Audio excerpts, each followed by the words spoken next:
this, please welcome Noah Hawley. Noah Hawley, showrunner and writer of Legion, was participating in a panel for the show that was going quite well. But every answer would soon be overshadowed by what would be seen in hindsight as a shocking and frankly bizarre reveal. Legion is an awesome show. Noah's got a lot of stuff going on. I know there's one quick thing you wanted to mention, Noah. I thought it might be worth mentioning a film that I'm developing at Fox, and I'll just say two words to you. The first one is Doctor, and the second one is Doom.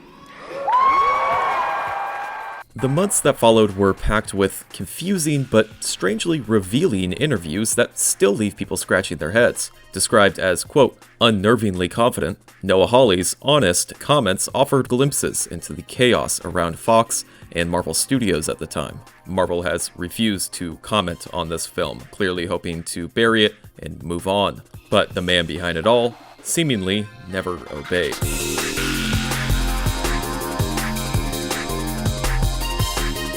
In 2014, showrunner Noah Hawley had just finished up work on the first season of the TV show Fargo, which was airing on FX at the time. FX is owned by Fox, keep that in mind. With standout performances from Billy Bob Thornton and Martin Freeman, Fargo's first season landed to overwhelming praise. Hawley continued this with season 2, which somehow to this day has a literal perfect Rotten Tomatoes score of 100% with over 200 reviews. So when Noah Hawley was looking to write and direct a new show after this, he had a ton of leverage that directors usually don't have. Typically, Disney, Fox, and other big studios tell you what to do, and if you're not on board, they'll just send you home. Actor Jeremy Allen White of The Bear summed it up quite well in his hilariously short interview with Marvel around the same time. I think I played it all wrong. I asked Marvel executives to tell me about why I should do their movie. They were like, F you. And I was like, right on. Typically, when you work with Marvel, you've got no leverage. But when Noah Hawley walked through that door, Marvel actually pitched him ideas. One of these was a TV show based on the comics The Hellfire Club, and the other pitch, Hawley has actually refused to speak on, so we may never know. Now, not only did Hawley refuse Marvel's pitches, in an unprecedented move, cut out the middleman and worked directly with legendary writer and producer Simon Kinberg, who is responsible for X-Men Days of Future Past, X-Men First Class, and so much more, one of which is 2015's Fan 4 Stick, but we don't talk about that here. When working one-on-one with Kinberg, he stated that he was looking for something that had, quote, never been done. Eventually, they landed on the not-so-particularly well-known villain, Legion. David Haller, aka Legion, is the canonically schizophrenic son of Charles Xavier. At the time, Legion was best known for the 1995 Age of Apocalypse storyline. Legion travels back in time to kill Magneto before he can become a villain. Instead, his father Xavier steps in front of the attack and is killed, erasing Legion from existence and triggering the dark alternate timeline known as the Age of Apocalypse, where villains rule over North America. Imagine that. As Legion began post-production, it was increasingly apparent that Noah Hawley had a vision and was willing to try and get away with as much as possible. Notably saying at the time, quote, I guess I still have this motto. What else can I get away with? But these movies only existed because Marvel had already paid a price. Its earlier deals, made out of desperation, were soon coming back with consequences. Marvel faced huge financial trouble in the 90s. Around this time, the comic book market crumbled. The overproduction of comics and huge corporate debt from aggressive acquisitions led Marvel to actually declare Chapter 11 bankruptcy in 1996. In order to get some cash, they licensed out their film rights of their most popular characters. Universal got the licensing rights to the Hulk, which is still a problem to this day. I want to just make one thing perfectly clear today. A standalone Hulk movie will never happen. Tell me why. Because Universal has the rights to the standalone Hulk movie, and for some reason, they don't know how to play well with Marvel. And they don't want to make money. And with you as the new Hulk, it would be terrible. So that's really probably that's the reason. probably Because we know that these corporations would work it out if they thought they'd make enough money. So I it's think clearly about who's playing Hulk. Let's be But honest. I mean, I figure I got like 2 or 3 more years left before I'm too old to play the Hulk. Oh, you're and then, too old that's now. it. Let's be honest. You're kind of too old now. Let's just be real. But seriously, this is something that you tried to make happen, and it's just not going to happen. We talked about it, but I don't see it in the cards. Do you see it in the cards? No. See? I can't believe he asked the question. Yeah, I mean, it was a little cruel of him. It was. New Line Cinema got the rights to Blade. Fox got the X-Men, the Fantastic Four, and Daredevil. And, hilariously, Sony bought the film rights to Ghost Rider and Spider-Man for $7 million. Only years later, Sam Raimi's Spider-Man 1 would make $114 million in its opening weekend. It was later revealed that Sony had the chance to buy the film rights to almost every Marvel character for only $25 million, but they rejected the offer, stating, quote, "Nobody gives a damn about the other Marvel characters." At the time of this video, Sony still owns these film rights, although the deal was altered in 2015. Now, Marvel produces the films, with Sony getting a cut of box office revenue, but no merchandising revenue, which is huge for Spider-Man. This 2015 deal caused chaos with the higher-ups. At the time, Amazing Spider-Man 2 starring Andrew Garfield had underwhelmed at the box office, and the MCU was overperforming all expectations. Whatever Sony was doing wasn't clicking, but what Disney was doing was. During a one-on-one meeting between Marvel Studios president Kevin Feige and Sony producer Amy Pascal, Feige first suggested the 2015 deal. Reportedly, he simply said, quote, "Why don't you let us do it?" In reaction to this, Pascal later admitted, quote, "I was super resentful.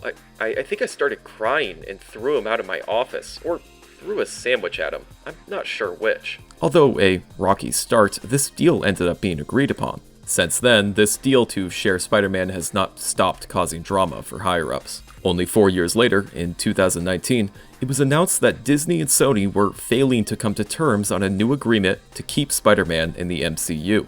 If this deal failed to renew, Tom Holland's Spider-Man would never show up in an MCU movie again, but instead would be contractually obligated to join Sony's Marvel Universe with their own licensed characters. Morbius, Kraven the Hunter, Madam Web, etc. For those of you who remember, there was actually a while where this was kind of just a done deal. Vulture from Spider-Man Homecoming just showed up in Morbius and was as confused as we all were. I'm not sure how I got here. Has to do with Spider-Man, I think. I'm still figuring this place out, but I think a bunch of guys like us should team up. Could do some good. This whole debacle probably led to my favorite Tom Holland moment. He said soon afterwards, "We were at D23 and the news came out and I was obviously devastated. It was awful. So 2-3 days go by and then my family and I went to the pub quiz in our local town. We were doing a quiz and I'm 3 pints in. I haven't eaten much and I get a phone call from an unknown number and I have a feeling this is Disney CEO Bob Iger, but I am drunk." Tom Holland then picked up the phone and, quote, wept to Bob Iger.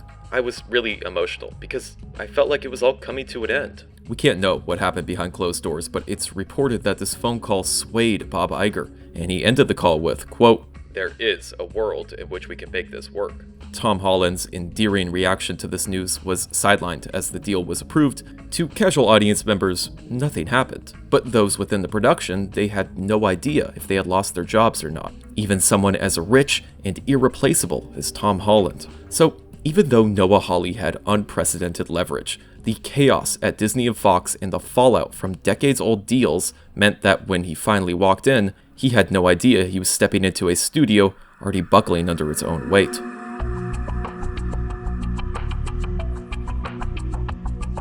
The production of Legion could have a whole video dedicated to it, but all in all, it was met with incredible reception, even if viewership peaked in Season 1. Legion was met with a great response from critics and fans. This was unprecedented. Aubrey Plaza actually won some awards for her performance. Famously, IndieWire stated that, quote, "Legion had dynamic performances matched by sizzling editing that most Disney Marvel movies would envy." Not only was Hawley doing his own thing away from Disney using their properties, he was surpassing them.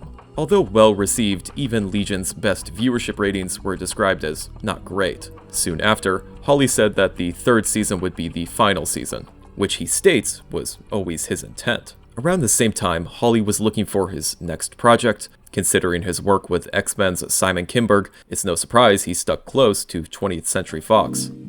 From the studio's perspective, everything this guy touches is critically acclaimed gold. His approval from audiences would be particularly powerful, as Fox was in a uniquely bad position.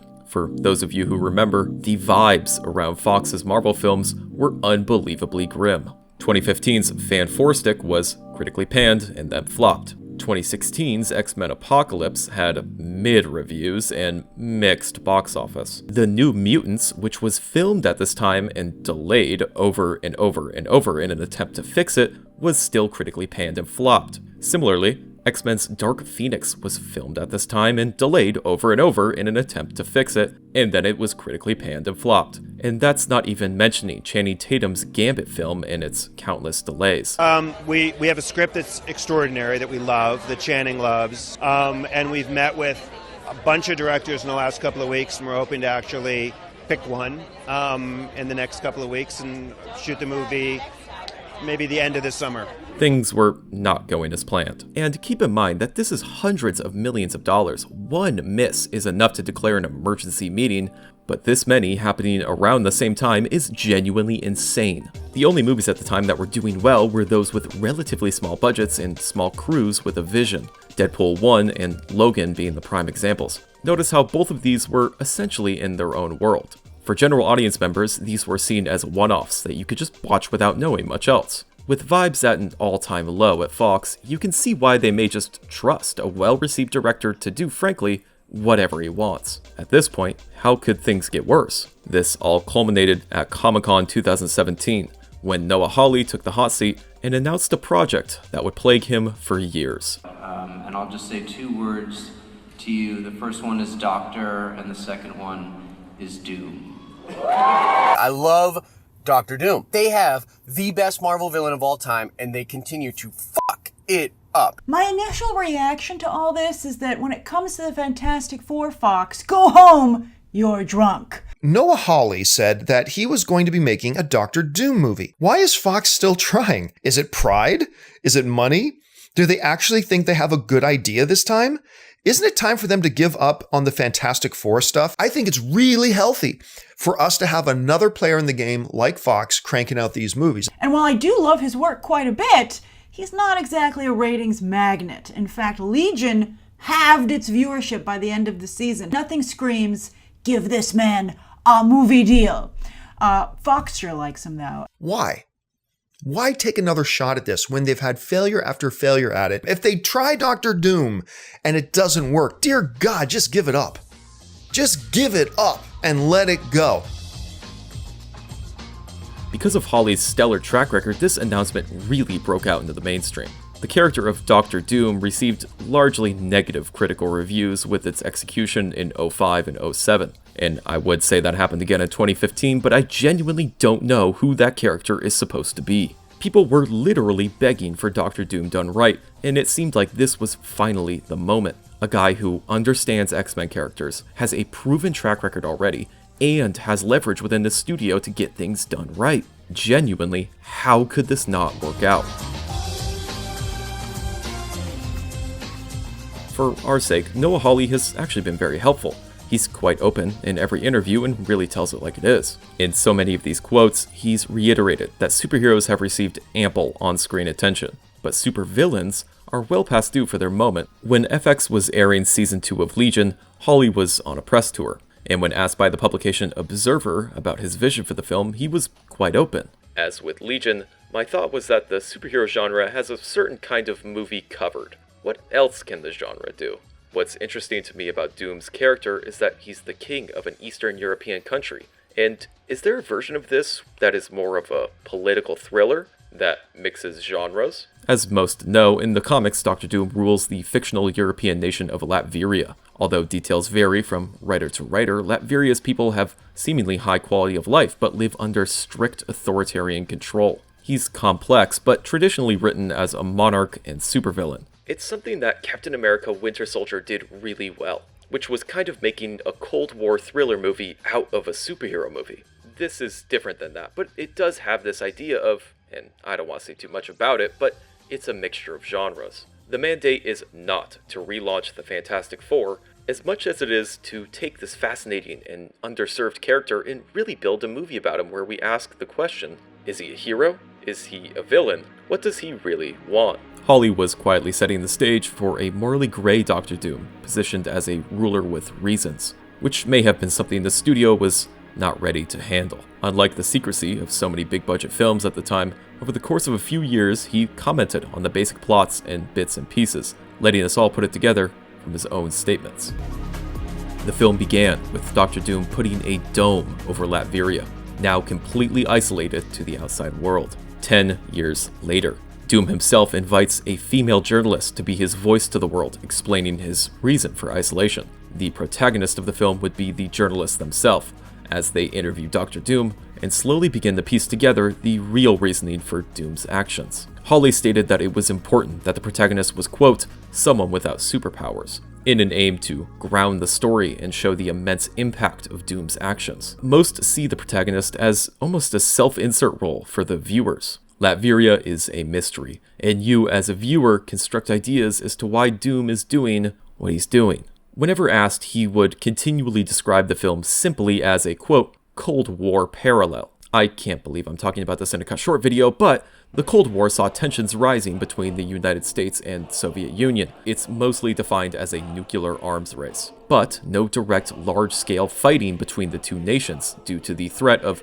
instant destruction from nuclear weapons. The constant threat of annihilation demonstrated how military buildup could backfire while encouraging arms control on such dangerous weapons. From this, we can piece together Hawley's Dr. Doom film and the general moral message. Doom has supreme authority within Latveria, and I don't just mean diplomatically. He is literally a supervillain. He could probably just straight up solo 1v1 anyone around. If you see Dr. Doom himself as an allegory for nuclear weapons, you can see how this all starts to click together. Dr. Doom's absolute power enforces peace through fear, creating a nation that looks stable from the outside but is ultimately held together by the constant threat of destruction. Dr. Doom is a walking nuclear bomb. Hawley's interpretation of Doom as a more gray character isn't totally unheard of. Marvel writers are wildly inconsistent when it comes to Doom. It got so ridiculous that Marvel eventually explained away a large number of his past appearances by declaring them to be Doombots instead of the man himself. These wide array of characterizations are a huge reason as to why you'll notice nobody really ever getting along in comment sections when talking about Dr. Doom. Two people can read two Dr. Doom comics, come back to discuss them, and realize they're basically talking about two different characters. 1998's Fantastic Four number 566 includes a scene where Dr. Doom forces his citizens to applaud for a full hour, ordering his soldiers to shoot anyone who stops early. On the opposite end of the spectrum, Dr. Doom's first appearance in 1966 shows him helping the disabled and giving money to the poor. In response to this handout, the poor child in the panel says that he'll, quote, never part with it, leaving you to wonder if this kid even knows what money is. It was widely reported that the film would be loosely based on the 2005 miniseries Books of Doom. This comic run revamps his origin, portraying him as a more tragic character whose cruelty stems from his past trauma. Through Doom's eyes, we witness his mother being damned to hell by Mephisto, his father's death, and finally his own ascent to the throne through science and sorcery. He paints himself as a victim of those around him. He claims that Reed Richards is just jealous of his intellect, but also the world is too small-minded to appreciate his greatness. Every failure by Doom is injustice against him, and every act of conquest he commits is framed as simply inevitable, painting himself as a tragic hero who really had no choice but to become a dictator. Spoilers here for the end of the comic, so go ahead and skip 30 seconds forward if you want to read it. It's revealed towards the end that Doom's narration is totally untrustworthy. Doom is reshaping reality to preserve his self-image as Destiny's chosen ruler. Whether Doom believes his own story doesn't really matter. The truth is whatever elevates him to a position of power. Presumably, the journalist within the film would slowly come to realize how unreliable Doom really is as a storyteller, leaving his reasons for cruelty shrouded in mystery and up to the viewer to judge. Is he a good person or is he a bad person? We don't really know anything about Dr. Doom. There's always a moment in Fargo where the worst person on the show says, "I'm the victim here." They use it to justify a lot of behavior that's just not good behavior. They see themselves on some level as above morality because of what they've suffered. I think it's worth an exploration. People have praised this run for being a 6-issue limited series that needs no prior knowledge to pick up, as Hawley constantly emphasized at the time how important it was that his Dr. Doom film be an independent narrative, an opinion that he has felt strongly about for decades. Even just a couple of months ago, he was on the Binge-Worthy podcast when he stated, recently I went to see the last Captain America movie, and I hadn't seen Falcon and the Winter Soldier. Half of it, I was like, I don't even understand what is happening in this movie. Agree with him or not, that's up to you, but it isn't unreasonable to think that those above him might not have shared the vision. For all of Legion's experimentation, it's a concrete story with a beginning, middle, and end. I don't want to be indulgent. I sat down with Marvel Studios president Kevin Feige recently, and I said, I know the genre can do all these amazing things, but what else can we do with it? Can we make it surreal? Can we make it a musical? There is no proof for Hawley stating his preferred actor for Doctor Doom, but many still had ideas with their own versions of proof. There were 3 actors in particular that were everywhere. The first being Dan Stevens, who was the main star in Legion, and of course, Lancelot in Night at the Museum 3. Sir Lancelot, at your service. Theodore Roosevelt, President of the United States of America. I have no idea what that means. Fans of this casting choice pointed to a statement from Noah Hawley where he said, quote, Dan Stevens is involved in this film in some form. I genuinely believe you could not make a statement more vague if you tried. There's a myriad of online polls at the time, and Dan Stevens was the clear frontrunner for many. The next 2 actors theorized were Nikolai Coster-Waldau and Mads Mikkelsen. Nikolai is, of course, Jaime Lannister from Game of Thrones. How many men have you killed, my lord? I don't know. 50? 100? Countless. Countless has a nice ring to it. And how many lives have you saved? 500,000. The population of King's Landing. I personally remember fan art going wild at the time of all these casting choices. Mads Mikkelsen, on the other hand, had a stronger chance in many people's minds. How long have you been at Kamatage, Mr. Doctor? Mr. Doctor? It's strange. Maybe. Who am I to judge? Mikkelsen famously auditioned for the role of Reed Richards in Josh Trank's 2015 Fantastic Four film, before giving up and walking out. Telling the story years later, Mikkelsen recalled, I walked out on the Fantastic Four. I think I actually said, I can't do it. It's not about you. I'm sorry, this is wrong. He explained that his breaking point was when, quote, I was asked to pretend to extend my arms like a rubber man. It was kind of humiliating. Eventually, someone asked Mikkelsen what he thought of Hawley's Doom project. He didn't hesitate in praising Hawley's experimental approach, and notably, he called the idea of him as Dr. Doom, quote, interesting.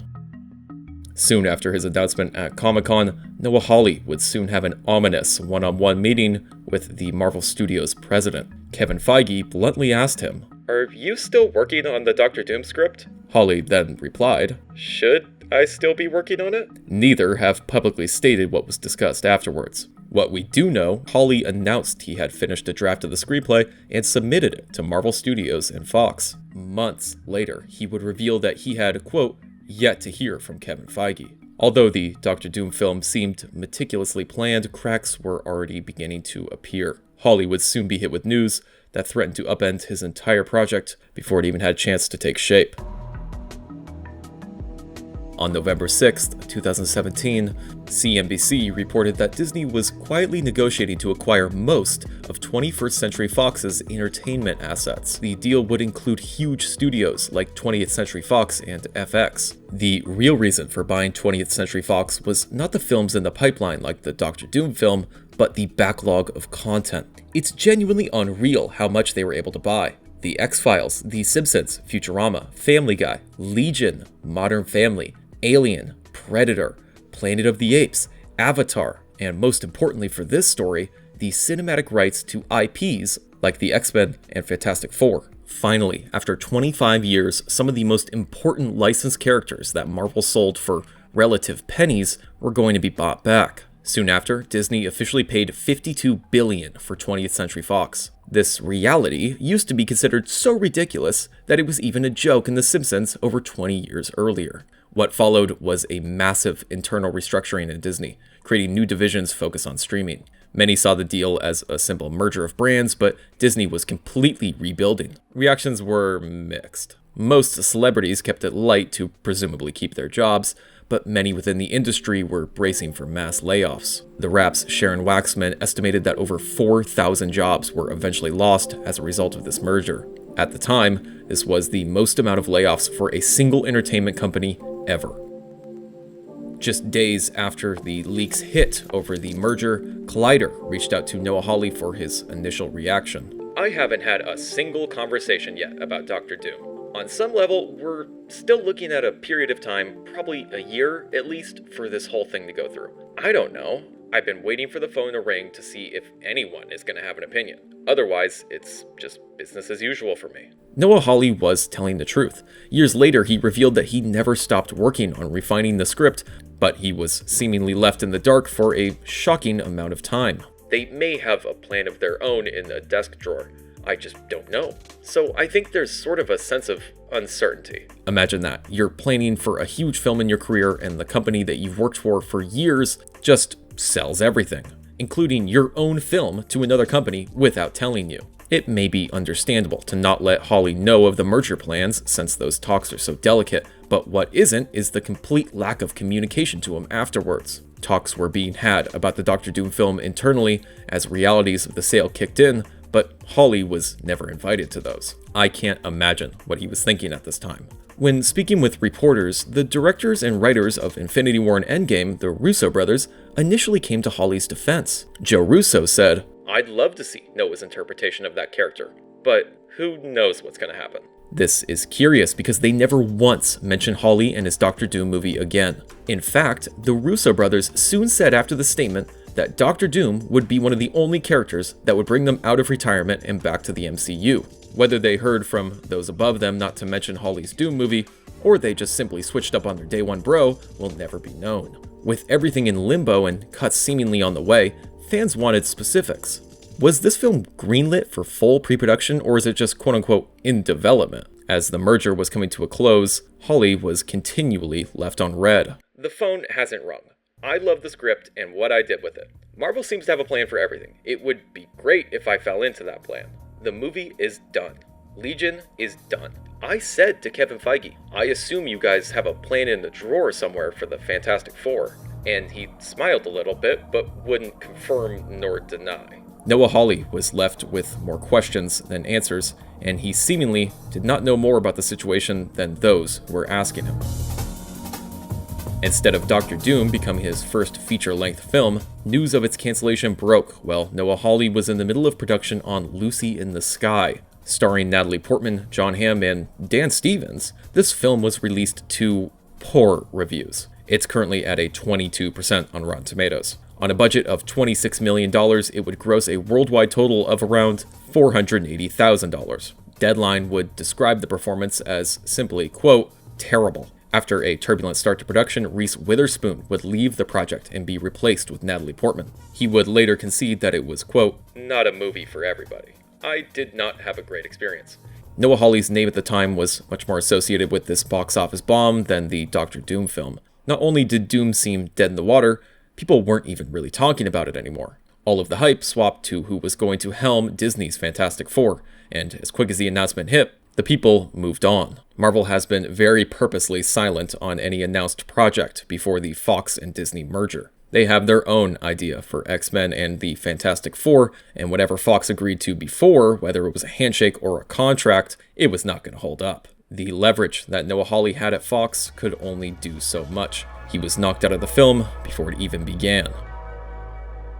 But don't feel too bad. Noah Hawley's career has been on quite a ride since the announcement. He has since completed work directing Alien Earth Season 1.